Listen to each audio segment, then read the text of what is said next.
laboratoire du CIFODEM.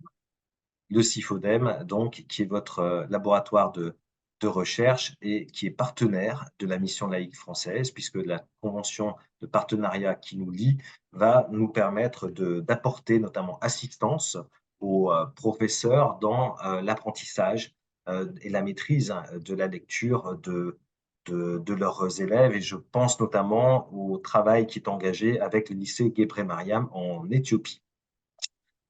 Professeur, nous sommes, plus de 90, connectés.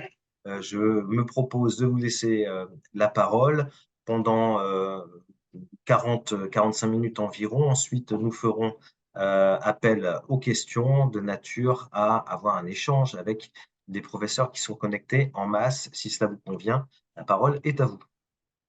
Merci Nicolas, merci beaucoup et merci de m'avoir invité et un immense merci à tous ceux qui sont connectés.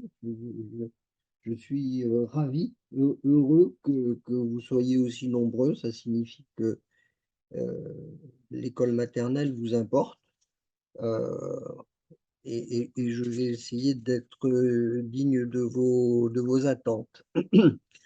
Euh, Je vais essayer à la fois de vous dire pourquoi il est absolument essentiel que nous, nous réfléchissions ensemble à la question de l'école maternelle et non pas une simple réflexion théorique, voire idéologique, mais une réflexion pédagogique, c'est-à-dire pourquoi on fait les choses et comment on les fait. C'est ça il faut toujours qu'on ait les deux, vous le savez. Moi, je suis le directeur d'un gros laboratoire qui s'appelle le CIFODEM à Paris, Paris-Sorbonne, s'appelle Paris Cité maintenant.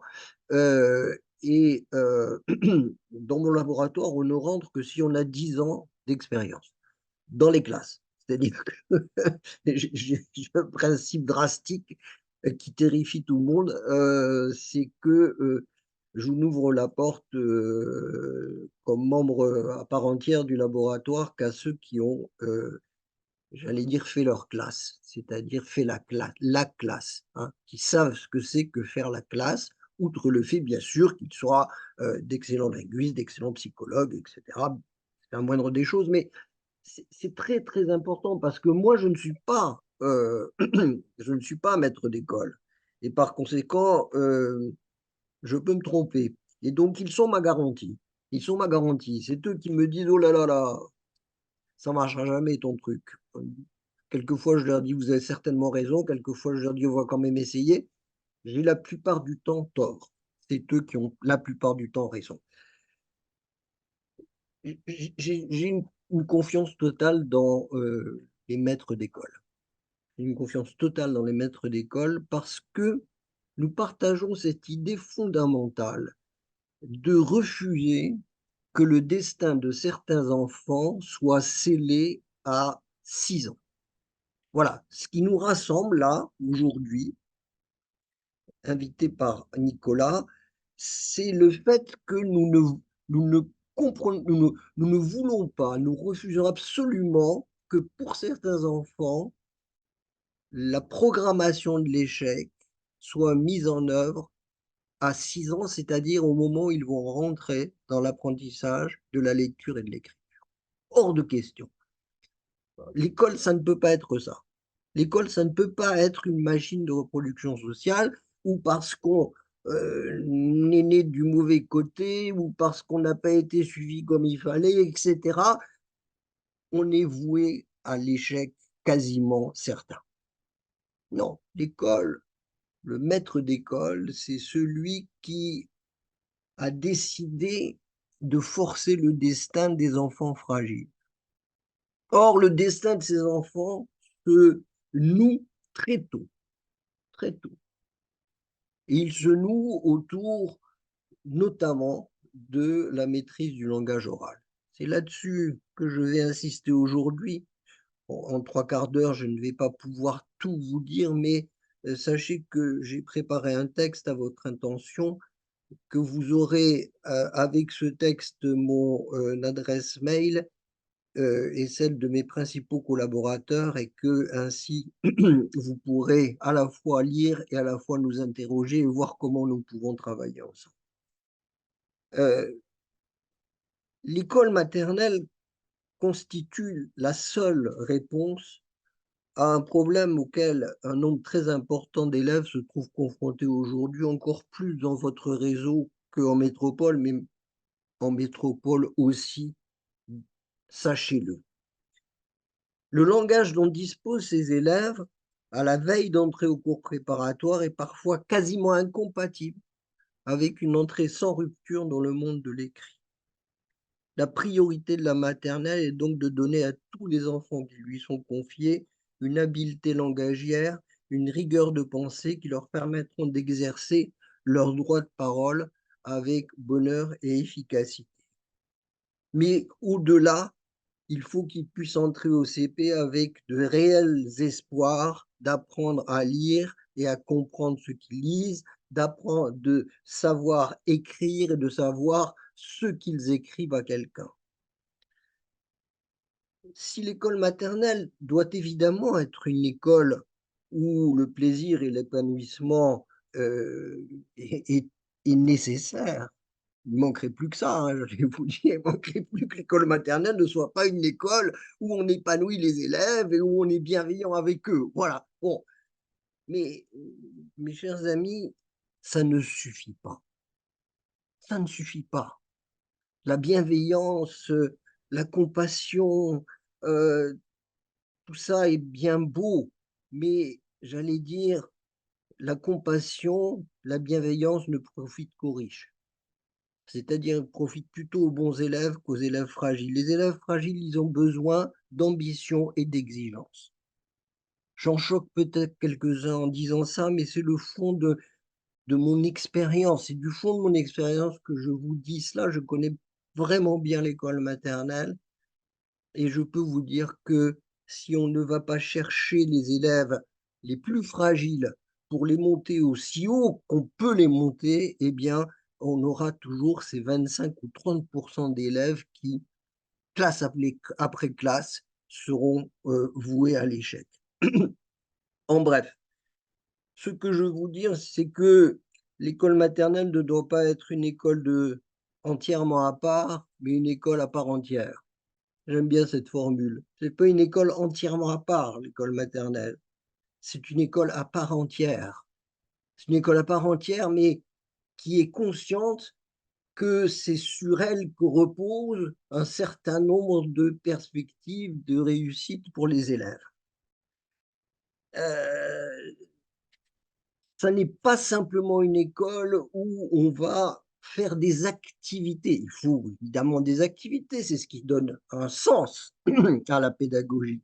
Mais ces activités, il faut qu'elles soient au service de progression rigoureuse, d'évaluation, j'ose le dire, d'évaluation. Et si vous travaillez avec nous, vous verrez ce que c'est qu'une évaluation diagnostique, c'est-à-dire de se retrouver devant des élèves dont on connaît les profils parce qu'on les a évalués sérieusement. Et c'est infiniment plus intéressant de travailler avec des élèves quand on sait que certains ont des difficultés sur telle compétence, que d'autres ont des difficultés sur d'autres compétences, et qu'alors on peut mettre en place une pédagogie plus diversifiée, c'est-à-dire donner à chacun ce véritablement dont il a besoin. Mes chers amis, je vais essayer de vous dérouler une proposition qui va s'articuler sur 6 axes majeurs. Parce qu'il faut qu'on soit concret, hein, là-dedans. 6 axes majeurs. Ça ne veut pas dire qu'il faut tous les mettre en œuvre tout de suite, ensemble, etc. Mais chacun pèse. Chacun pèse. Chacun a une importance tout à fait considérable. Et par conséquent, il faut que vous les regardiez de façon très précise, que vous nous demandiez d'ouvrir un certain nombre d'entre eux pour vous dire quels sont les instruments que nous avons à disposition. Sachez que quand je parle de chacun de ces 6 axes majeurs, nous avons depuis des années expérimenté les les méthodologies et les instruments qui existent pour développer chacun de ces axes-là, hein. Ce ne sont pas simplement des propositions théoriques que je vous fais là. 6 axes majeurs. Premier axe, celui-ci ne vous étonnera pas parce que c'est vraisemblablement celui qui est le plus souvent développé. Il s'agit de, mettre en place chez tous les élèves une conscience phonologique juste et précise. Alors on va dire: «Oui, d'accord, mais c'est quoi, conscience phonologique?» La première chose que je peux vous dire sur la conscience phonologique, ça signifie, si vous voulez, que l'élève, petit à petit, doit prendre conscience que quand il entend du langage et quand il utilise le langage, ça n'est pas une suite ininterrompue de bruit. On dirait, heureusement que vous êtes venu pour nous dire ça parce qu'on bon, vous avez raison, vous le saviez, bien sûr, sauf que ce que l'on sait aujourd'hui et les sciences de l'éducation dont vous parliez tout à l'heure est bien nommé et les neurosciences nous disent à quel point certains élèves considèrent que enfin, ont l'impression que il y a un fil absolument continu de, paroles et qu'ils n'ont ni conscience des mots, ni conscience des syllabes, ni conscience des sons qui constituent les syllabes et c'est ça le boulot qu'on doit faire, qu'on doit commencer sérieusement en maternelle, montrer que les phrases se décomposent en mots, montrer que les mots se décomposent en syllabes à l'oral et montrer que ces syllabes sont constituées des sons. Il ne s'agit pas de faire le boulot qu'on fera au cours préparatoire, mais il s'agit simplement de préparer le terrain de façon à ce que, quand on va faire au cours préparatoire des correspondances graphophonologiques, c'est-à-dire les lettres vers les sons, eh bien, on ait déjà cette idée que le langage, il est, comme disent les linguistes, doublement articulé, c'est-à-dire qu'il est articulé en unités de sens, les mots, et que les mots eux-mêmes sont articulés en unités distinctives de son que l'on appelle par ailleurs les phonèmes, mais peu importe, c'est pas très important. Mais c'est cette conscience-là que l'on va mettre en place chez les élèves. Alors, vous me direz: «Mais comment on fait?» On va travailler sur avec un instrument qui donne d'excellents résultats en général, vous le trouverez, je vous dirai comment trouver ces choses-là. C'est ce qu'on appelle les paires minimales. Les paires minimales, c'est poule-boule, c'est râteau-radeau et c'est-à-dire qu'on va associer des paires où un seul son diffère et permet d'aller vers un mot plutôt que vers un autre. C'est comme ça qu'on fait prendre conscience aux élèves que, qu'il y a des unités plus petites, que la syllabe est plus petite que les mots et donc on va avancer de cette façon. On va, le faire d'abord au début de mot, puis à la fin du mot et cetera et on va ainsi après avoir identifié des syllabes, on va arriver à identifier un certain nombre de sons. Je conseille souvent de commencer par ce qu'on appelle les sons continus, c'est-à-dire les s, les ch, les j, les v, les f et cetera. Parce que c'est beaucoup plus facile, si vous voulez, de faire prendre conscience de ces continus parce que justement on peut les continuer plutôt que, prononcer un c'est-à-dire cette consonne qui n'a aucune consistance et qui a besoin d'une voyelle pour, comme on dit, sonner. Donc voilà la 1re chose. Ne pas oublier une chose, c'est qu'en maternelle, il faut absolument travailler aussi la combinatoire. C'est-à-dire, il faut leur apprendre petit à petit à distinguer le tra de tar, le bras de bar et cetera. C'est-à-dire leur montrer que non seulement le choix d'un phonème par rapport à un autre change le mot, mais pour les mêmes phonèmes, le fait de les combiner d'une façon ou d'une autre change aussi les mots et change l'identification. Donc, premier point à bien considérer, à bien regarder Et à bien mettre en évidence dans l'évaluation initiale, il faut essayer de faire prendre conscience des syllabes, de faire prendre conscience des sons qui constituent ces syllabes et de faire prendre conscience de l'ordre dans lequel on associe et on combine les sons. 3 objectifs sous ce premier axe qui est la conscience phonologique. 1. Deuxième point, très important, essentiel aussi, mais tous sont importants. Deuxième point, c'est la question du vocabulaire. Question du vocabulaire, vous n'y échapperez pas. Vous n'y échapperez pas. Et vous n'y échapperez pas pourquoi? Parce que c'est la condition, la condition la plus importante de l'entrée dans la lecture et dans l'écriture. Un vocabulaire exsangue, si j'ose dire, pénurie de vocabulaire vaut apprentissage de la lecture perverti. C'est clair. Pourquoi? Mais tout simplement, et vous le savez, vous qui enseignez en cours préparatoire, quand vous apprenez à lire à vos élèves, eh bien, vous leur apprenez à faire en sorte qu'ils puissent déchiffrer les mots, les syllabes, puis les mots, qu'ils puissent les déchiffrer de la façon la plus précise et puis ensuite de la façon la plus rapide possible. Ça s'appelle la fluence. Apprendre à déchiffrer fait partie intégrale de l'apprentissage de l'école maternelle. Mais pourquoi est-ce qu'on apprend à déchiffrer?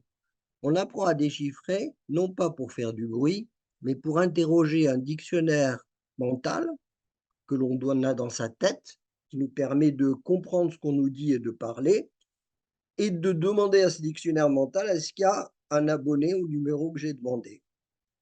Et donc, on va faire en sorte que, quand on entend un mot, on puisse interroger le dictionnaire mental et lui demander s'il peut vous donner le sens. C'est comme ça. Et c'est pour ça qu'on apprend à déchiffrer. On apprend à déchiffrer pour questionner son dictionnaire mental. Or, sachez quand même que dans vos classes, entre ceux qui ont le moins de mots et ceux qui ont le plus de mots, le rapport est de 1 à 7. 1 à 7. C'est-à-dire que dans vos classes, il y a des enfants qui ont 7 fois moins de mots que les autres. Ça veut dire qu'il y a des enfants qui, 7 fois plus souvent que les autres, vont se voir répondre par leur propre dictionnaire mental, il n'y a pas d'abonné au numéro que tu as demandé. Et ces enfants-là deviendront des perroquets incapables de faire du sens. La clé de la compréhension, c'est excellente capacité de déchiffrage et vocabulaire suffisant pour que ce déchiffrage serve à quelque chose. C'est pourquoi apprendre, travailler sur le lexique dès la moyenne section d'école maternelle, puis de façon intensive en grande section est absolument indispensable. Vous me direz, mais comment on fait? C'est vrai que c'est difficile. C'est-à-dire qu'il est difficile. C'est pas difficile, c'est un apprentissage dont on n'a pas l'habitude. On a l'habitude de donner des listes de mots, apprendre par cœur, on a l'habitude de demander qu'on apprenne aussi les définitions. Oui, mais tout ça ne sert pas à grand-chose, tout ça s'évapore et s'évanouit. Si on veut véritablement que on puisse acquérir du vocabulaire de façon précise, et là les neurosciences sont absolument claires sur cette question. On ne mémorise, et gardez bien ça en tête, mes amis, on ne mémorise les mots nouveaux que si on peut les placer sur c'est ce qu'on appelle des étagères préalablement constituées.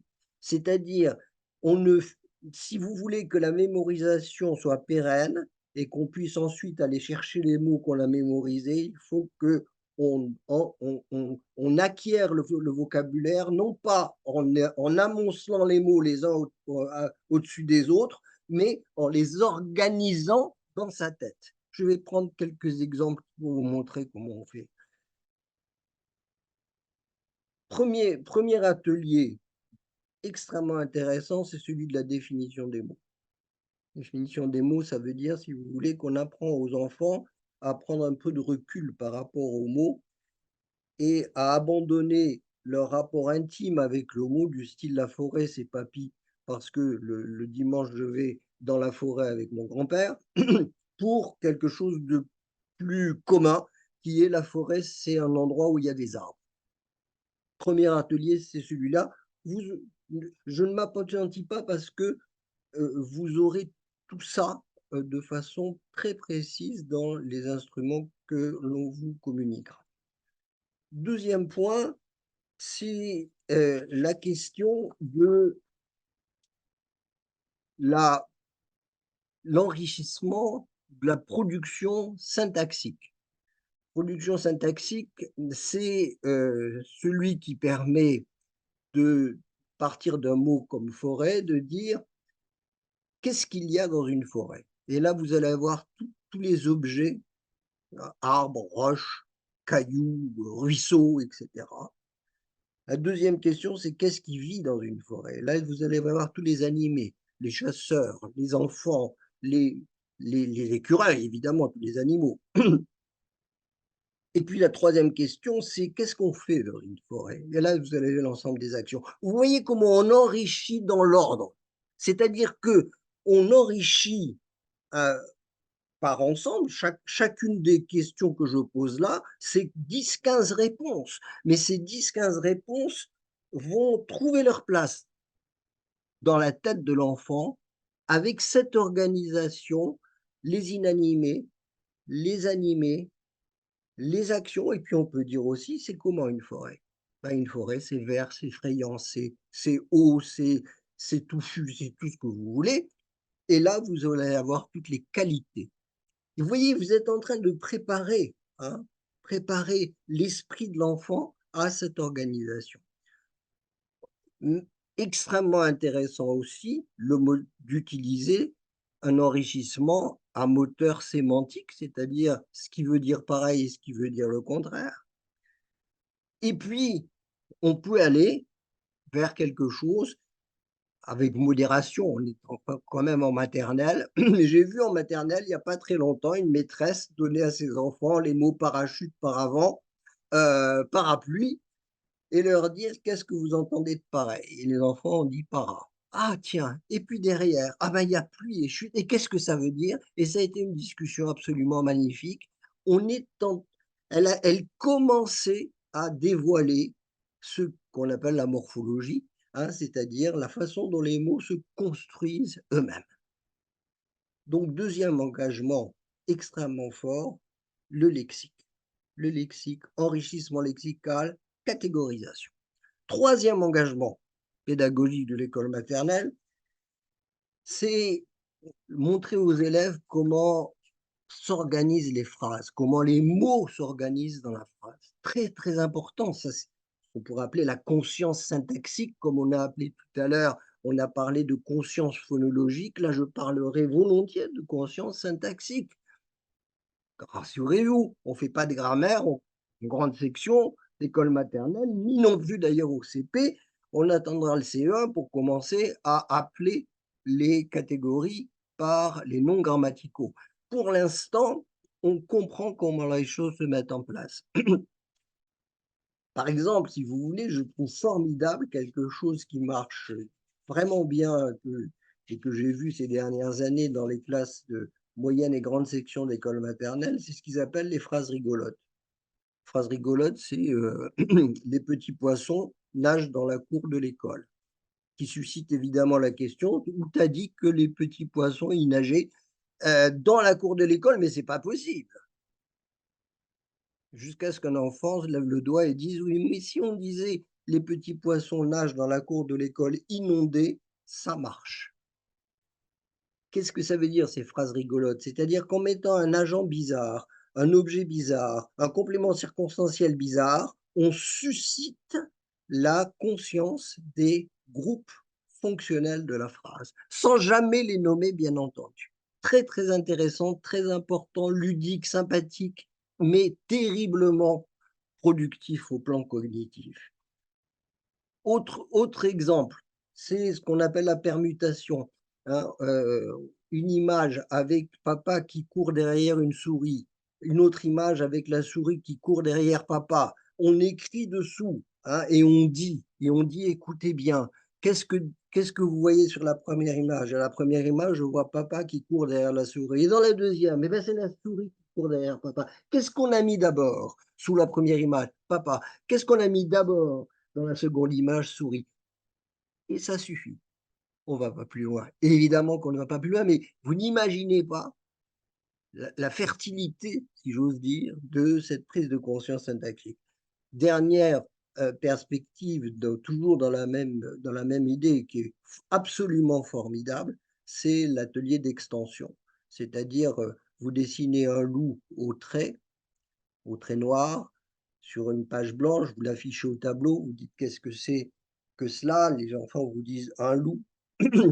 Un loup, vous écrivez un loup, même s'ils ne savent pas lire, c'est pas grave, il faut qu'ils le voient écrit, un loup. Vous prenez le même dessin et vous le colorez en jaune et vous mettez le loup jaune à côté du loup et vous dites quoi? Qu'est-ce qui s'est passé? Le loup est devenu jaune et vous écrivez dessous un loup jaune.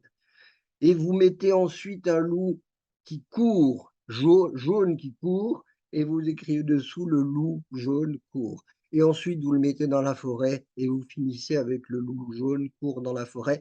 Et vous montrez en fait que plus la phrase s'allonge, plus le dessin se précise. C'est-à-dire, vous comprenez, vous êtes au cœur de la grammaire, hein, de ce qu'est véritablement la grammaire. Vous êtes au cœur de la grammaire sans jamais, évidemment, dire quoi que ce soit en matière de catégorie grammaticale, mais c'est quelque chose qui va marquer l'intelligence de ces enfants. C'est-à-dire qu'ils comprennent qu'ils ont cette capacité de changer l'image en changeant la phrase et que quand cette image change, la phrase, elle aussi, a changé. Très important, c'est le troisième engagement de l'école maternelle. Quatrième engagement, alors celui-là, absolument indispensable, quels que soient vos choix, le lexique et celui-là sont absolument indispensables, c'est la compréhension, c'est la pédagogie de la compréhension de textes lus par la maîtresse. Indispensable. Mais sachez bien que comprendre ça s'apprend. Comprendre, ça ne tombe pas du ciel. Pour que les enfants commencent à avoir cette idée de ce que c'est que la compréhension, il faut faire des ateliers de compréhension texte où la maîtresse lit un texte, une petite histoire sympathique, la relit si besoin et pose cette question simple qui est: quel film chacun de vous vous êtes fait dans votre tête? Évidemment, ça ne marche que quand on est à 6 ou 7 élèves, pas plus, parce qu'autrement on ne peut pas faire en sorte que tous les élèves soient concernés par une question pareille. Et on va garder trace des propositions que font les élèves. On garde trace dans, en mettant là où on est d'accord, là où on n'est pas d'accord, et ce qu'on a rien, ce que l'on n'a pas dit. Une fois qu'on a ramassé tout cela, on passe à un deuxième temps, qui est le temps où on va faire raisonner le texte et où le texte va arbitrer des différentes propositions des enfants. Pourquoi on fait ça? Pourquoi on fait ça? D'abord, parce que les enfants adorent être autorisés à dire leur interprétation d'un texte. Ça leur arrive pas souvent et pourtant, il faut le mettre en place. Accepter que les enfants vous disent comment eux ont vu le texte, quelles images ils se sont fait dans leur tête. Ils ne se font évidemment pas la même image, comme vous et moi ne nous faisons pas la même image, même si on lit le même texte. Il faut qu'ils se sentent autorisés à une singularité de construction d'image. Mais d'un autre côté, nous lisons le même texte. Et ce texte, il a été écrit par quelqu'un, et ce quelqu'un nous demande des comptes. Nous ne pouvons pas dire n'importe quoi. Et ce qu'on met en place à partir de l'école maternelle, c'est savoir ce que c'est que lire avant de savoir lire. C'est le but de ces ateliers de compréhension de texte, c'est véritablement savoir ce que c'est que lire avant de savoir lire. Savoir que lire, c'est à la fois la liberté d'interpréter et en même temps la le respect que l'on doit avoir pour le texte et pour son auteur. Régulièrement, un atelier de compréhension de texte toutes les semaines permet d'installer dans l'esprit des enfants cette capacité de compréhension. Cinquième objectif, alors lui, il est pas tout à fait linguistique, mais il est quand même linguistique, c'est ce que j'appelle la préparation à l'esprit scientifique. Certains d'entre vous connaissent un peu la, la, l'opération La main à la pâte, d'autres pas. C'est une formidable opération qui a été montée par Georges Charpak, prix Nobel de physique, avec deux collègues qui s'appellent Pierre Lénat et mon ami Yves Quéret, qui est président de l'Académie des sciences et qui est un ami très proche, avec qui j'ai écrit un livre euh, qui nous a beaucoup intéressés tous les deux, qui s'appelle Langue et sciences, chez Odile Jacob. Et cette, cette façon de faire, c'est-à-dire cette façon finalement de montrer quelque chose, de, de le considérer et de réfléchir, de faire des hypothèses sur le pourquoi de ce qu'on voit, qui est le propre de l'atelier de la main à la pâte, est une préparation formidable qui permet d'avoir un esprit de rigueur. C'est un esprit de rigueur. Euh, oui, peut-être. Allez, une petite histoire. Euh, imagine un exemple de la main à la pâte dans une école maternelle. Les élèves sortent, la maîtresse amène ses élèves dans la cour, il fait très beau, et il est 8 heures du matin, à 8 heures du matin ou 9 heures, peu importe, et le soleil est en train de se lever et elle positionne un enfant au milieu de la cour. On marque sa position d'une croix et elle demande à un autre enfant de dessiner l'ombre qui est portée au sol. 9 heures du matin, à 10 heures, on prend le même élève, même position, et on dessine l'ombre. Et à 11 heures, pareil, et à midi, et à 2 heures, et à 3 heures. Et à 3 heures, on se trouve devant ces traces au sol, et la maîtresse leur dit, dites-moi, qu'est-ce que vous dites de ce que l'on voit là? Et tous les enfants, comme un seul, disent, maîtresse, c'est une fleur. Maîtresse, c'est une fleur. Et la maîtresse est déçue parce qu'elle n'attend pas ça. Évidemment qu'elle n'attend pas ça. Mais elle ne s'en laisse, elle n'abandonne pas. Et elle leur rappelle ce qui s'est passé à 8 heures, à 9 heures, à 10 heures, à 11 heures. Et elle reformule à chaque fois les choses. Et à la fin, une petite fille dit, maîtresse, je crois que ça a tourné. Maîtresse, je crois que ça a tourné. C'est une des expériences que j'aime beaucoup dans la main à la pâte. Il y en a plein d'autres avec de l'eau, de l'air, en fait, tout ce qu'on veut. Voilà, où finalement, on invite les enfants à regarder avec précision et à penser au-delà de ce qu'ils voient. Parce que ce qu'ils voient, évidemment, rien n'a tourné. Quand ils voient les traces au sol, rien ne tourne. Et pourtant, cette petite fille va plus loin que ce qu'elle voit. Et elle va dire, ça a tourné. Et à partir de ce moment-là, quand elle dit ça a tourné, elle va aller vers une réponse à une question qui est pourquoi les choses sont ce qu'elles sont, et non pas vers une réponse du est-ce que c'est-à-dire une réponse où on aura simplement une réponse d'objet. Là, notez bien que dans la réponse, il y a le verbe tourner, hein, qui n'a rien à voir avec fleur, qui est un objet.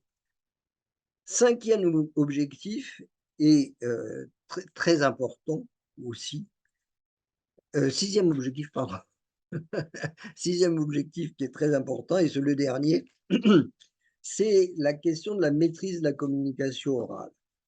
Alors, c'est un objectif aussi très important il est moins important à mon sens que certains autres, mais j'ai voulu vous le proposer parce que on ne peut pas ne pas, faire en sorte que les enfants s'habituent à mettre en place quelque chose qui est, ce qu'on appelle la communication orale. Pourquoi? Parce qu'un enfant ne peut pas véritablement entrer dans l'apprentissage de la langue, dans la maîtrise de la langue, s'il n'a pas une conscience claire que celui à qui il s'adresse ne sait pas encore ce qu'il va lui dire. Bien souvent, les enfants, 4, 5 ans, ont l'impression que celui à qui ils parlent sait déjà, que finalement, surtout si on est proche de lui, heu, son intelligence et mon intelligence est quasiment la même chose et que par conséquent, on n'a pas besoin de grand chose pour communiquer. Et donc il faut faire prendre conscience aux élèves de maternelle de ce qu'on appelle l'altérité. L'altérité, c'est-à-dire le fait de savoir qu'il y a une distance entre celui à qui je m'adresse et celui et moi-même qui parle. Je parle à quelqu'un qui est à distance et la langue est là pour essayer au mieux de franchir la distance. Et donc, si vous voulez, ces ateliers de communication orale sont des ateliers où effectivement on va apprendre à juger de la pertinence de ce que l'on dit en fonction de son projet. Je prends un exemple très simple. On dessine un dessin géométrique, par exemple, un rond avec un carré à l'intérieur, un petit cœur au milieu, dans le coin bas à droite, une fleur, comme vous voulez, peu importe. Un dessin, voilà, où on peut situer les choses les unes par rapport aux autres. On appelle un enfant, on lui dit: «Regarde bien ce dessin, prends tout ton temps, parce que tes petits camarades là-bas, les 5 qui sont là-bas, ils ne l'auront pas vu ce dessin et tu vas être obligé de leur expliquer comment le faire. Alors prends ton temps». Prend son temps, on laisse le dessin sur la table et il va voir ses petits camarades et il leur dit comment faire le dessin qu'ils n'ont pas vu. Chacun fait son dessin, on laisse les choses se faire. Et au fur et à mesure, ils vont avancer, on ramasse les dessins, on les met tous sur la table avec le dessin initial. Et le premier constat, c'est qu'ils ne sont pas tous pareils. Il faut arriver à ce que les élèves fassent ce constat. Tiens, tiens, ils ne sont pas tous pareils. Comment se fait-il? Qu'est-ce qui s'est passé? Est-ce que, c'est parce que, ch tu l'as pourtant tu nous as expliqué à tous, mais on ne t'a peut-être pas écouté comme on aurait dû t'écouter et on regarde qu'est-ce qui différencie le dessin les uns des autres. On a pris soin de prendre des notes quand l'enfant a été leur, apporter les directives. On va revenir là-dessus, essayer de reconstituer un message plus conforme et on va faire en sorte que petit à petit, il se rapproche du dessin initial. Quel est l'intérêt de cette, affaire qu'on peut alors ça peut être un dessin géométrique qu'on partage, ça peut être une histoire qu'on va raconter à d'autres et qui auront eux-mêmes à raconter après. Il y a des tas de choses possibles. Le principe étant que on va faire en sorte que on porte un message et qu'on vérifie la pertinence du message qu'on a porté. Ça met en place cette idée de la du soin qu'on doit prendre, le soin de l'autre, hein. On doit prendre soin de l'autre et quand il écrira, il aura aussi à apprendre à prendre soin de l'autre. L'autre, c'est celui à qui je dois suffisamment d'informations pour qu'il puisse, effectivement prendre en compte tout ce que je lui ai dit et servir finalement mon projet. Voilà ce que c'est, si vous voulez, que ce sixième point. Donc, pour résumer pour résumer, conscience phonologique, catégorisation lexicale et enrichissement. Conscience syntaxique, très très important.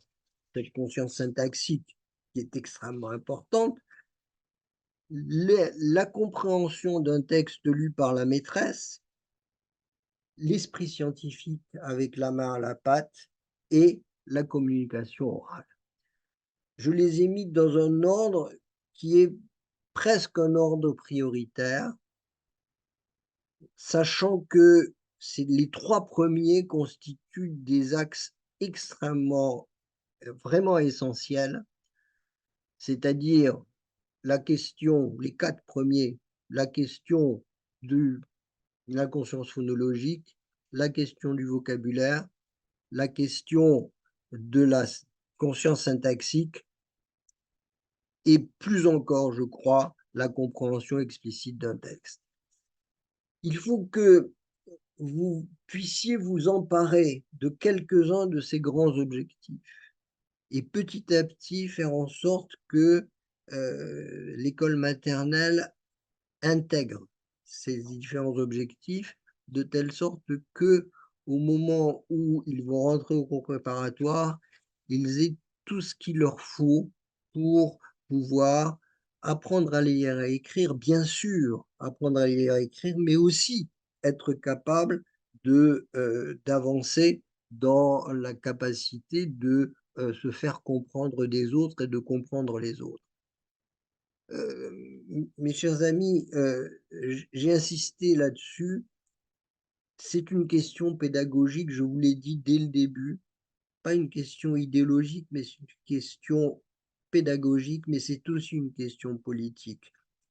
Une maternelle de qualité, c'est une maternelle qui donne les bases et l'habitude du questionnement. C'est une école maternelle qui va mettre les enfants sur le chemin de ce qui est le doute, ce qui est la question, ce qui est l'analyse. C'est une école maternelle qui fait réagir les enfants. C'est une école maternelle qui forme les intelligences.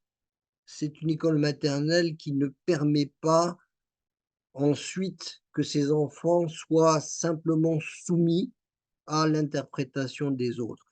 C'est vous dire à quel point ce socle-là est un socle absolument essentiel et donc j'espère avoir été suffisamment clair. J'arrive au bout de mon propos. Sachez une chose, c'est que nous sommes engagés auprès de vos responsables et Nicolas le sait, à suivre au maximum vos initiatives parce que ce seront vos initiatives. C'est clair que ce seront vos initiatives. Nous ouvrons un certain nombre de pistes. Nous avons les outils pour chacune de ces pistes et nous pouvons les partager avec vous. C'est à vous de voir vers quelle piste vous avez envie de vous diriger de façon prioritaire, sachant qu'au bout, une école maternelle de qualité, il faudra qu'elle emprunte toutes ces pistes-là et qu'elle les intègre. Voilà, je vous remercie beaucoup de votre attention. Merci professeur, pour cette présentation qui n'est qu'un, je dirais, le dévoilement des prémices, bien entendu, du champ des possibles et finalement un condensé de votre réflexion et de vos pratiques depuis de nombreuses années maintenant. Alors, sans Oui. perdre de temps, le plus intéressant toujours, c'est le dialogue avec les membres de cette auguste assemblée qui sont ici présents. J'ai notamment une question de Madame Nathalie Escudier, je me permets de la lire. Madame Escudier, que pensez-vous, Monsieur Bentolila, de la philosophie avec les enfants dès la maternelle? Il me semble que les ateliers philo exercent la rigueur lexicale avec la conceptualisation, la rigueur et l'esprit scientifique avec l'argumentation et la maîtrise de la communication orale pour se faire comprendre des autres, pour réfléchir ensemble. Les ateliers philo. Alors, si vous voulez, comment dire les choses sans choquer personne? j'ai vu un certain nombre, hein, j'ai vraiment assisté à un certain nombre de ce qu'on a appelé les ateliers philo avec la bougie. Voilà. Dire que j'en ai été absolument convaincu, pas toujours. J'en ai vu quelques-uns, certains étaient tout à fait intéressants, d'autres pas. Euh, je, je pense, si vous voulez, que ça ne peut être qu'un aboutissement. L'atelier philo, c'est à partir des axes que j'ai mis en place et qui, eux, demandent une progression extrêmement stricte, hein, permettent d'entrer dans un lieu de discussion et de débat qui, effectivement, serait un lieu où chacun pourrait montrer qu'il a suffisamment de vocabulaire, mais ce n'est pas l'atelier de philo qui va lui filer du vocabulaire. Ne vous leurrez pas, hein. Ça n'est pas l'atelier de philo qui va lui donner une conscience phonologique. Ne nous leurrons pas. Non, l'atelier de philo, c'est ce qui va mettre en évidence l'ensemble des compétences qui auront été qui auront été mises en place par ailleurs avec rigueur et progression. Euh, je, je, je disais tout à l'heure à Nicolas que la ministre avec laquelle je discutais ce matin me disait à quel point elle était sensible à ce qu'on appelle les textes fondateurs pour la maternelle, c'est-à-dire les contes, euh, les récits, etc., les plus simples possibles, simplifiés bien entendu, mais qui portent véritablement de grandes idées. Et je crois vraiment que travailler en atelier de compréhension de texte sur ces textes fondateurs, faire suivre ces textes fondateurs d'un vrai débat, mais parce qu'on a étudié le texte, qu'on qu'on a questionné ce texte, c'est pas qu'on part comme ça d'une idée un petit peu, voilà, qu'est-ce que tu dis, qu'est-ce que tu dis. Non, ça n'est pas une opinion, hein, qu'on demande. C'est ça qui me gêne dans ce qu'on appelle les ateliers philo. Je crois beaucoup plus, si vous voulez, à un vrai questionnement de textes qui sont des textes qui portent les grandes idées, hein, euh, l'obéissance, la richesse, la vengeance, etc. Ces grandes idées-là, et qui permettent, à partir du moment où on établit des règles strictes, qui sont des règles de débat, on ne parle pas sur les autres, on laisse parler, on écoute, etc., qui permettent effectivement une prise de parole extrêmement intéressante. Mais lancer une idée et ensuite faire parler des enfants, d'abord, la plupart du temps, c'est toujours les mêmes qui parlent, et ça, c'est pas bien. Et puis, on risque, on ne peut pas, on ne peut pas imaginer, si vous voulez, que cette prise de parole spontanée puisse donner les armes linguistiques nécessaires. Voilà. Pardon d'avoir été aussi long, mais, mais Merci. je suis prêt à en discuter, hein, bien sûr.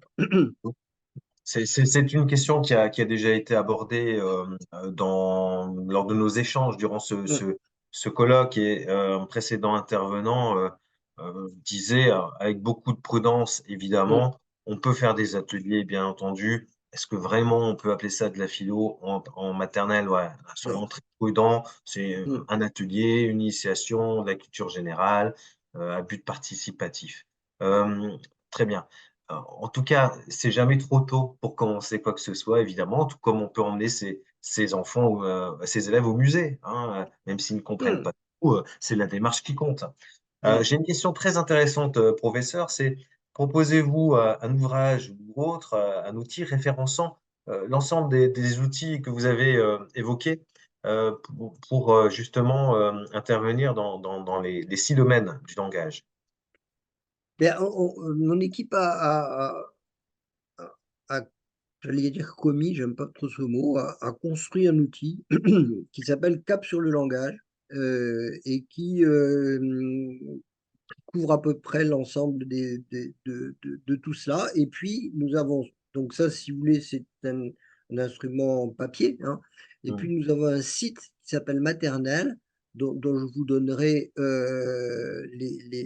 l'adresse et Je vais te mettre dans le chat. voilà, qui vous propose l'ensemble de vous verrez, ça démarre par les 5 piliers du langage.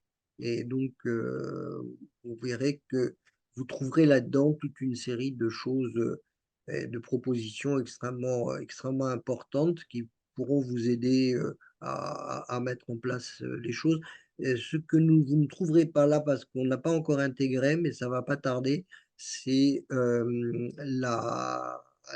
les ateliers main à la pâte, hein. Par contre, vous trouverez les ateliers de compréhension de texte, la conscience phonologique, la compréhension syntaxique et l'enrichissement lexical. Ça, vous le trouverez dans la la le site qui s'appelle Materne-L. Mmh. Très bien. D'autres questions, parce que c'est vrai que le temps file et elles sont toutes intéressantes.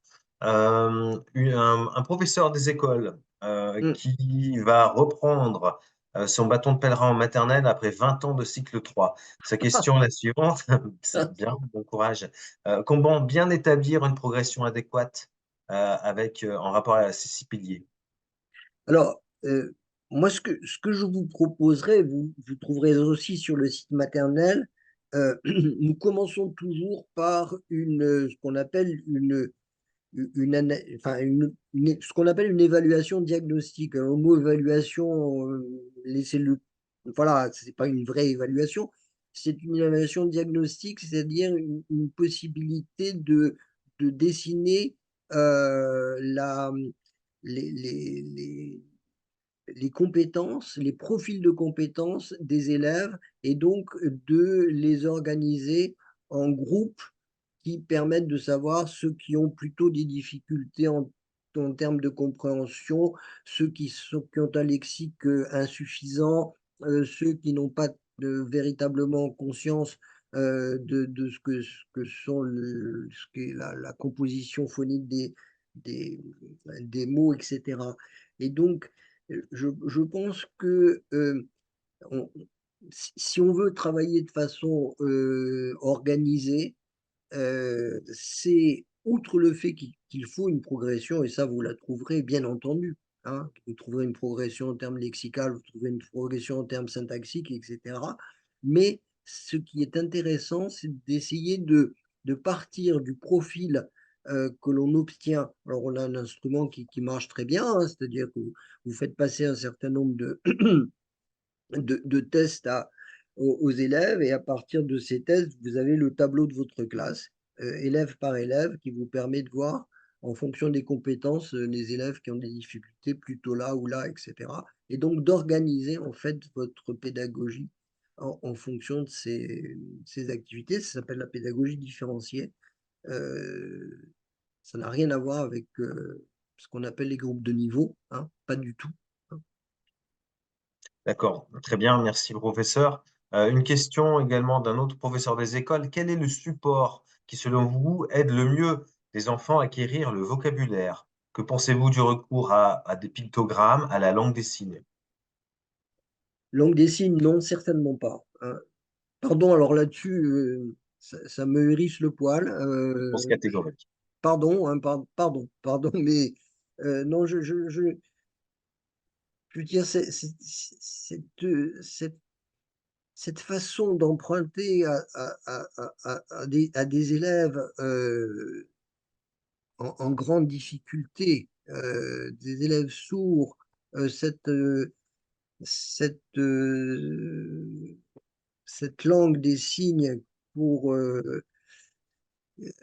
pour enrichir ceux qui ne le sont pas, déontologiquement déjà me choque, hein. Bon, mais bon, Mmh. D'accord. passons là-dessus. Mais, l'autre c'était quoi? Langue des signes ou bien quoi? Des pictogrammes, Ouais, des petits. pictogramme, moi j'ai été un fan des pictogrammes pendant il y a très, très longtemps. Je trouve que ça peut être extrêmement intéressant à partir du moment où on les fait créer par les élèves. C'est-à-dire, il ne faut pas partir d'une banque de pictogrammes, parce que là, ça n'a aucun sens, si vous voulez, ça Mmh. ne marche pas. Bon, alors la grande difficulté des pictogrammes, c'est quand on veut faire des pictogrammes de verbes, d'action. Parce que là, manque de C'est bol, difficile. hein, c'est extrêmement délicat. Mais pourquoi pas pour un certain nombre de choses, on peut commencer à organiser des phrases avec des pictogrammes. Ou des images, Et peut-être tout simplement? des images me semblent Oui. souvent, voilà, vous, vous- vous De verrez, belles images de vous préférence. parlerez d'un outil qu'on va sortir là bientôt chez ESF et qui est un outil qui permet de, à partir des images, de prendre conscience d'un certain nombre de choses. Voilà. Mais voilà. Donc, oui, pourquoi pas les pictogrammes? Ça peut être quelque chose d'intéressant. Encore une fois, ça n'est qu'une possibilité, hein, D'accord. bien sûr, hein. Très bien. L'important, c'est de savoir ce qu'on veut mettre en place et pas nécessairement de choisir exclusivement un support. Vous voyez ce que je veux dire? Hein, l'important, c'est d'être très clair Oui. dans ce qu'on veut mettre en place, Mmh. hein. D'accord. Peu importe le support, il Peu faut être importe clair. finalement. Oui. Oui, D'accord. voilà. Je Moi, je je vous propose une dernière question et ouais, de madame Chloé Rebourg. Alors, elle est un peu ardue, j'essaie de je vous la lire tout simplement. Au niveau de la ouais, conscience phonologique, quel est oui. votre avis sur l'ajout des gestes Borel, Messoni, Ah, afin d'ajouter des éléments visuels kinesthésiques à cette prise de conscience? alors, Borel Maisoni, c'est fait pour des enfants, enfin, ça a été créé pour des enfants qui étaient des enfants en très grande difficulté, hein, c'est-à-dire des enfants à handicap relativement lourd. Et donc, bon, moi, je l'ai vu marcher relativement bien, bien sûr. D'abord, enfin, mais c'est plutôt déjà dans les corrélations lettres-son, hein. On a, moi, je pense que la maternelle, ça n'est pas le lieu où on va travailler de façon systématique sur les correspondances entre les lettres et les groupes de lettres et les sons qui leur correspondent. La maternelle, elle travaille sur l'oral. Et largement, ça ne veut pas dire qu'on ne va pas travailler sur les lettres, sur les correspondances, mais sans systématisme, hein, c'est pas, la maternelle n'est pas l'antichambre, enfin oui, c'est l'antichambre du cours préparatoire, mais c'est pas un cours préparatoire bis, hein, ou anticipé, hein. Parce que vous avez ce piège-là, c'est que certains vont avoir tendance à dire: oh, ces élèves sont tellement en difficulté que plus tôt on va faire les correspondances lettres-sons, mieux ils se porteront, on va prendre de l'avance. Non, non, parce que sans conscience phonologique, sans lexique suffisant, etc., rien ne marche. Et donc, c'est une fuite en avant qui ne profitera qu'aux bons élèves. Et j'insiste beaucoup là-dessus, j'ai commencé par là, je finis par là. Il n'est pas question que 25 ou 30 de nos élèves soient condamnés à l'échec dès 6 ans. Donc, nous ne travaillons pas uniquement pour les élèves en grande difficulté, mais nous travaillons aussi pour les élèves en grande difficulté de façon à ce qu'ils puissent aller aussi loin qu'ils le peuvent, Mmh. sans pour autant négliger les progrès des élèves en grande difficulté, bien sûr, hein, D'accord, bien très sûr. bien. Et puis, une petite précision par rapport à notre discussion sur les pictogrammes ou les images. Mmh, Le mmh. langage gestuel, bien entendu, qui peut être un outil, surtout dans un milieu plurilingue, comme le précisait Mylène et Catherine Caillé, le langage gestuel. Et Une vous dernière... savez, Oui, juste un mot, Nicolas, bien sûr. juste un mot parce que c'est important. Par exemple, pour la conscience syntaxique, j'ai vu utiliser avec beaucoup de bonheur les mimes. Mhm, C'est-à-dire, vous voyez, et comment c'est formidable ce qu'ils faisaient. Ils avaient mis des petits papiers dans une boîte et c'était des verbes. Alors, il y avait des verbes qui étaient comme courir, qui est un verbe intransitif. Il y a des verbes comme manger, qui est un verbe transitif. Et puis, il y a des verbes comme donner ou apporter, qui est un verbe trivalent avec un complément d'objet direct et un complément d'objet indirect. On tire un verbe et à partir de ce verbe, il y a un groupe qui est censé faire une phrase. Donc, il fait une phrase et il y a un groupe de mimes. Et les mimes miment la phrase qui a été donnée. La question, c'est de se dire qu'est-ce qui s'est passé entre la phrase faite avec courir et la phrase faite avec apporter. Ah ben, c'est bizarre. avec à portée, il y a 3 personnes. Enfin, il y a 2 personnes plus un objet. Quand on le mime, on est obligé de faire ça. J'ai apporté une glace à papa, eh bien, s'il y a moi, il y a papa, et puis il y a la glace. Ça fait 3. J'ai couru, il y a une personne, et elle court. Et vous voyez, ils avaient fait mis en place un système de mime absolument formidable, Mmh. intelligent, qui ouvrait une réflexion extrêmement Et qui intéressante. peut être très riche. D'accord. Et petite confusion peut-être à lever dans les esprits ou Mm. précision, ne pas confondre, bien entendu, mime, langage gestuel et langue des signes, hein. On parlait tout à Ah, ça l'heure n'a de… rien à voir. Voilà, ça n'a absolument rien à voir. C'est deux choses bien séparées. Mmh. Non, en plus, enfin, ça me tient à cœur parce que j'ai beaucoup de respect pour la langue des signes.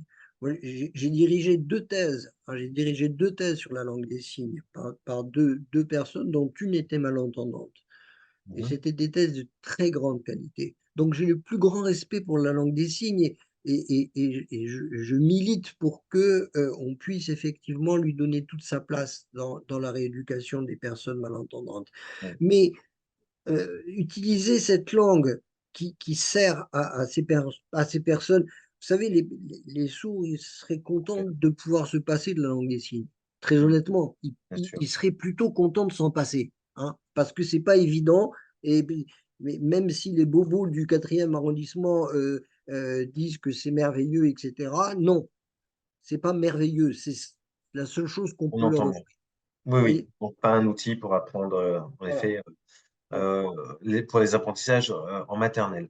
Mm, Euh, Bien, merci Alain. Je profite pour parler du site donc, dont j'ai mis l'adresse mm. dans le chat pour tout le monde et on le refera, on le diffusera pardon, très largement à l'issue de votre propos et vous proposez également de diffuser votre intervention. Et ce site, et je voulais dire, puisque quand on se connecte à maternelle.fodem-descartes.fr, hein, c'est bien ce site-là, il Mm. faut s'identifier et on demande un RNE. Les RNE des établissements de la MLF sont bien reconnus par le site, par votre site en question, hein. Voilà. Voilà, donc les professeurs peuvent s'identifier et ensuite ils ont accès aux différents outils. Et on pourra, à ce moment-là, si vous voulez, en fonction des choix qui auront été faits, Oui. je vous propose à ce moment-là d'imaginer des visios ciblées sur telle ou telle chose. Ce ne sera pas moi qui le fera, mais ceux qui sont spécialistes. Donc Bruno Germain s'occupera des visios sur le lexique. Mhm. Christine et Hélène s'occuperont plutôt de ce qui est la question de la conscience syntaxique, etc., hein. Et donc, ça permettra de cibler les choses et d'aller évidemment plus en profondeur. D'accord, très bien. Parfait. Simplement, je veux dire, les outils que vous proposez sont pas difficiles d'accès ni Non. de maniement. Mais on peut en effet réunir les équipes qui le souhaitent avec vos chercheurs associés, vos Mm, principaux collaborateurs pour mm. aller plus loin dans la réflexion et l'usage. Très bien. Merci beaucoup, professeur. Merci à tous les Merci Nicolas de participants. m'avoir invité. Merci à tous et bon courage. Mais vous portez une cause absolument essentielle. Vraiment, elle est décisive pour un certain nombre d'enfants. Et Merci à pour vous. leur avenir, voilà, tout à fait. Et donc la MLF, la tête de réseau, est vraiment à la disposition des établissements, des professeurs pour les accompagner justement dans l'appropriation des outils que vous avez développés avec votre laboratoire, le CIFODEM, et leur Mm. diffusion générale, notamment dans les classes maternelles. Merci à tous. J'en Merci. profite pour remercier Dominique, ici présente et connectée, et Véronique Bouteille, toujours, qui sont à la manœuvre pour le déroulement de ce colloque. Je vous souhaite une bonne soirée à tous. Merci. Merci. À Bonne soirée. bientôt. Au revoir. Au revoir.